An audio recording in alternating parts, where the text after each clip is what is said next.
فرحان صاحب، ایک اسلامی معاشرہ اور سماج فلاح و بہبود کا معاشرہ ہے، اور جتنی بھی عبادات ہیں ان میں یہ پہلو پیش نظر رکھا گیا ہے۔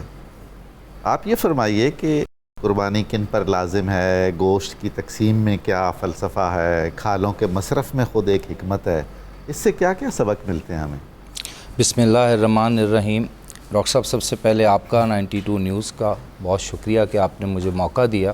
میری طرف سے آپ سب کو دنیا میں جہاں کہیں پر بھی مسلمان ہیں ان کو عید الاضحیٰ کی مبارک۔ خیر مبارک، بہت شکریہ۔ میں کچھ جسارت کرنا چاہوں گا۔ میں نے بھی کچھ مطالعہ کیا عید سے متعلق چند احادیث، تو میں چاہوں گا ایک حدیث سے شروع کیا جائے تاکہ عوام الناس میں ایک چیز کانسیپٹ کلیئر ہو کہ قربانی ہے کیا۔ سر، حضرت علی اور حضرت ابو سعید رضی اللہ تعالیٰ عنہ، ان دونوں سے الگ الگ ترک میں ایک ہی روایت ملتی ہے کہ نبی پاک صلی اللہ علیہ وآلہ وسلم نے حضرت فاطمہ رضی اللہ تعالیٰ عنہ کو کہا کہ اٹھو فاطمہ، جی تمہاری قربانی ہے، اس کے پاس کھڑی رہو۔ کھڑے ہو جائے۔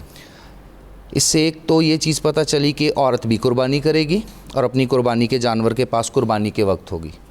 آگے آپ صلی اللہ علیہ وسلم نے ارشاد فرمایا کہ جیسے ہی اس کا خون زمین پر گرے گا، سبحان اللہ، تمہارے گناہ بخش دیے جائیں گے۔ اب یہ جو گناہ بخش دیے جائیں گے یہ سمبولک ہے۔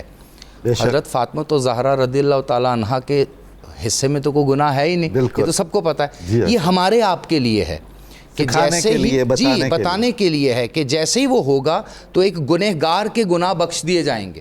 اچھا، ایک اور جگہ حضرت عبداللہ بن عباس رضی اللہ تعالیٰ عنہما سے روایت ہے، آپ فرماتے ہیں کہ نبی پاک صلی اللہ علیہ وسلم نے فرمایا کہ جو قربانی کا دن ہے نا، یہ بہت اہم دن ہے، اور اس دن کی سب سے بڑی فضیلت ہے کسی جانور جو کہ حلال ہے اس کو ذبح کرنا۔ ایک اور حدیث سر، حضرت ابو ہریرہ رضی اللہ تعالیٰ عنہ فرماتے ہیں کہ نبی پاک صلی اللہ علیہ وسلم نے سختی سے یہ بات فرمائی کہ جو شخص استطاعت رکھتا ہو اور وہ قربانی نہ کرے تو عیدگاہ میں نہ آئے۔ اللہ یہاں پر چونکہ علماء کرام موجود ہیں تو ایک چیز تو کلیئر ہوئی کہ بے شک قربانی واجب بھی ہے اور مستحب بھی ہے، لیکن جب نبی آقا رسول صلی اللہ علیہ وآلہ وسلم کا یہ جملہ ہمیں پتہ چل گیا ہے تو اب یہ فرضیت پہ ہے ہر اس شخص کے لیے جو صاحب استطاعت ہے۔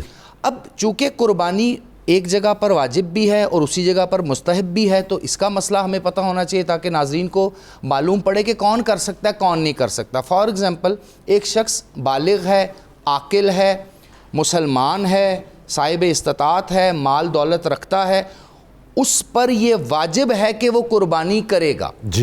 لیکن اگر وہی شخص کسی ایسے سال میں کسی ایسی حالت میں چلا گیا ہے کہ وہ قرض دار ہو گیا ہے، غریب ہو گیا ہے، یا صاحب استطاعت نہیں رہا، یا سفر کی حالت میں ہے، باقی تمام کنڈیشنز اس کے پاس بالکل ٹھیک ہیں لیکن وہ سفر کی حالت میں ہے اور وہ قربانی اس طرح سے نہیں کر سکتا، تو اس کے لیے آزادی ہے، لیکن اگر وہ کرے گا تو اس کے لیے فضیلت ہے۔ اب ان تمام چیزوں سے دو چیزیں تو ہمیں کلیئر ہوئیں کہ بینگ اے مسلم، مجھے اور آپ کو قربانی کرنی ہے۔ ہمیں کیوں کرنی ہے؟ اگر ہم صاحب استطاعت ہیں۔ اچھا، اس میں ایک چیز اور بھی یاد رکھیے گا کہ اگر ایک گھر میں 6 فرد ہیں اور 6 کے 6 صاحب استطاعت ہیں اور 6 کے 6 بالغ ہیں تو سب نے قربانی کرنی ہے۔ ایسی کوئی شکل نہیں ہے کہ ایک سال میں کر لوں اگلے سال ایک کی قربانی سب کی قربانی کبھی کنسیڈر نہیں ہوگی۔ اگر وہ صاحب استطاعت ہے، چاہے وہ لڑکی ہے، چاہے وہ مرد ہے، چاہے وہ بڑی عمر کے ہمارے کوئی دادا دادی نانا نانی ہیں، صاحب استطاعت ہیں، ان کے پاس استطاعت ہے، تو اب کیا وہ کہیں گے بچے کریں گے؟ نہیں، وہ کریں گے۔ اب سوال کے جو دوسرا حصہ ہے وہ زیادہ سینسٹیو ہے کہ جب آپ نے قربانی کر لی تو اس کی اگلی سٹیج پر آپ نے اس کو بانٹنا کیسے؟ بالکل۔ تو سر دیکھیں، جس طرح زکوٰۃ کا مصرف ہمیں یعنی اس کا استعمال بتایا گیا کہ سب سے پہلے آپ اپنے قریبی رشتہ داروں کو دیکھیں گے۔ اب قربانی کے مسئلے میں یہ ہے کہ آپ کے قریبی آپ کے ہمسائے ہی ہوتے ہیں، تو آپ نے ہمسائے گری کو بھی دیکھ رہے ہیں، آپ نے اپنے غریب رشتہ داروں کو بھی دیکھنا ہے۔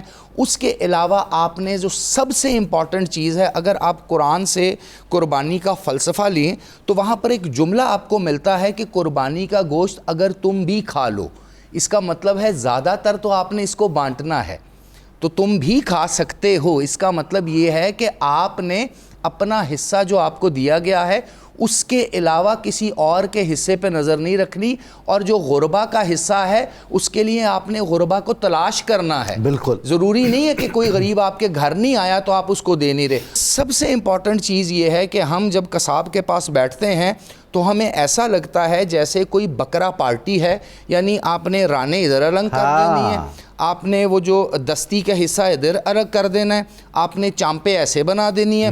اس طرح گائے یا بیل میں ہم قیمہ نکلوا رہے ہوتے ہیں، آپ اپنے حصے میں سے جو مرضی کریں، لیکن اوور آل آپ گوشت کو اس طرح ڈسٹریبیوٹ نہیں کر سکتے. اب میں کچھ اسپیسیفیکیشن اس پہ اس لیے نہیں دے سکتا، جرنل بات اس لیے کر رہا ہوں کہ علماء کرام موجود ہیں، لیکن میری جو انڈرسٹینڈنگ ہے کہ آپ قربانی کے گوشت میں اگر ایسا کوئی حرکت کرتے ہیں، جس طرح ہمارے ہاں کلچر ہے دستیاں بہت رانے اور قیمے نکلوانے کا، تو جب آپ اپنی چیز کو اللہ کے حکم کے لیے کر رہے ہیں اور اس میں اللہ کا حکم نہیں مان رہے تو آپ اس کو بد ذائقہ بنا رہے ہیں. اب میں اس کو ظاہر ہے حرام یا مکروہ تو نہیں کہہ سکتا، لیکن دیکھیں یہ اللہ کے نزدیک کوئی اچھا عمل نہیں ہے کہ جس کا حصہ ہے آپ اس کو نہیں دے رہے.